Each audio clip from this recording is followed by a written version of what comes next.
उधर रीवा जो रो रो के उसकी बुरी हालत हो रही थी, कुकी उसके पास था। कुकी कहता रो मत, सब ठीक है, मैं हूँ ना तुम्हारे साथ, कुछ नहीं होने दूंगा तुम्हें। ये बात सुनकर ईवा ने कुकी को गले लगा लिया और कहा प्लीज़ मुझे छोड़ के मत जाना। और कुकी ने हल्की से स्माइल की और कहा कभी नहीं, तुम चाहोगी तब भी नहीं। तभी ये कहकर ईवा उससे थोड़ा सा दूर हुई और कहा थैंक यू, अगर तुम नहीं होते तो। तभी कुकी ने कहा अगर मैं नहीं होता तो कुछ नहीं। तभी कुकी ने कहा वैसे थैंक यू तुम्हें भैया को भी बोलना चाहिए, क्योंकि वो नहीं होते तो शायद।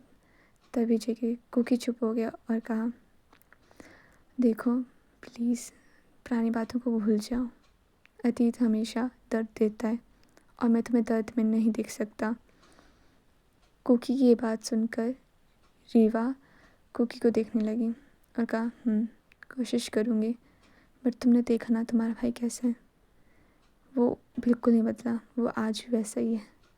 उसे किसी की फीलिंग की कोई कदर नहीं है, उसे सिर्फ खुद की पड़ी है।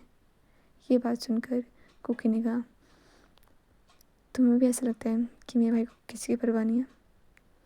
तुम्हें पता है ना जेके कैसा है, वो बाहर से सख्त है बट अंदर से बहुत मुलायम है, बहुत अच्छा है वो। और मैं जानता हूँ कि पास्ट में जो भी हुआ वो तुम्हें उस वजह से तुम्हें वो बुरा लगता है, बट सच में वो बुरा नहीं है। तभी ईवा ने कहा मैं जानती हूँ। तब वो चुप हो गई ये बोलते ही। तभी कुकी ने कहा चलो छोड़ो ये सब बातें, तुम रेस्ट करो, तुम अपना ध्यान रखो, वैसे भी तुम बहुत वीक हो। तभी कुकी ने उसके चेहरे से आंसू पोंछे और कहा गुड नाइट। तभी रीवा ने हल्के से मुस्कान दी और कहा okay good night. Next day JK तैयार होकर नीचे आया जहाँ पे कुकी और ईवा पहले से बैठे हुए थे। तो जेके बैठा उनके साथ और तभी कुकी ने कहा अभी तक रीवा नहीं आई। तभी को रीवा नीचे आ गई थी और वो चुपचाप बिना किसी को बोले हुए चेयर में बैठ गई। तभी कुकी ने बोला गुड मॉर्निंग। तभी उसने बोला गुड मॉर्निंग और ईवा ने कहा गुड मॉर्निंग बेबी।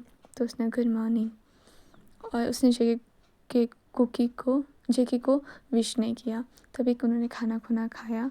तभी ईवा ने कहा रीवा तुम कहीं जा रही हो, मतलब तुम ठीक हो ना? तभी रीवा ने कहा वो नई जॉब के लिए जा रही हूँ। तभी ये सुनकर ही कुकी ने कहा क्या नई जॉब, तुम्हें काम करने की क्या ज़रूरत है, तुम स्टडी करें, तुम्हारा फोकस स्टडी होना चाहिए। तभी जेके ने कहा मत बोलो इससे कुछ, वैसे भी हम दूसरों को कुछ बोलेंगे तो वो हमें गलत समझेंगे, तो इससे अच्छा जो कर रहे हैं उसे करने दो, वरना कहते हैं ना भला करो बट खुद का सबसे पहले, ना कि दूसरों का, जिन्हें कोई फ़र्क ही ना पड़ रहा हो। बस प्रॉब्लम में खुद पड़ोगे और इल्ज़ाम दूसरों को लगाएंगे। तभी ईवा ने कहा जेके प्लीज़। तभी जेके चुप हो गया। रीवा अपने चेयर से उठी और वो गिर गई। तभी कुकी ने उसका हाथ पकड़ा और कहा क्या हुआ, तुम ठीक हो ना, तुम सच में ठीक हो ना? तभी कुकी बहुत परेशान हो गया था रीवा के लिए और रीवा ने कहा मैं ठीक हूँ।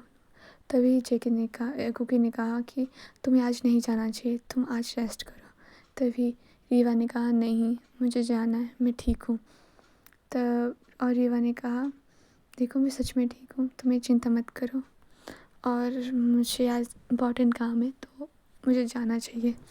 तो कुकी कुछ कहने वाला था, तभी जेके ने कहा क्यों इतना ड्रामा क्यों कर रही हो तुम? दो इंसान तो कह रहे हैं कि तुम रुक जाओ, तुम्हें हालत ठीक नहीं है, बट नहीं, तुम्हें सुनना तो नहीं है, फिर बाद में इस चीज़ का ब्लेम भी तुम किसी और को दे दोगी। ये बात जेके ने बहुत रूढ़ तरीके से कही थी और कुकी ने कहा जेके प्लीज़। तभी जेके चेयर से उठा और वो अपने कमरे में चला गया और कुकी ने कहा तुम्हें जैसा लगता है तुम वैसा करो, बट कुछ भी होगा तो मुझे फ़ोन कर देना और प्लीज़ जल्दी आ जाना, हम तुम्हारा वेट करेंगे। तभी ईवा ने कहा कि तुम्हें जाना चाहिए और तुम ठीक हो, मुझे पता है। जेके अपने कमरे में था और बहुत गुस्से में था। उसे गुस्सा क्यों था उसे ये नहीं पता था। वो ईवा को पसंद करता था, ना कि ईवा को। उसके लिए ईवा कुछ मायने नहीं रखती थी, बट वो कहीं ना कहीं उसे अपना दोस्त मानता था। सिर्फ यही फीलिंग थी उसके दिल में और कुछ नहीं।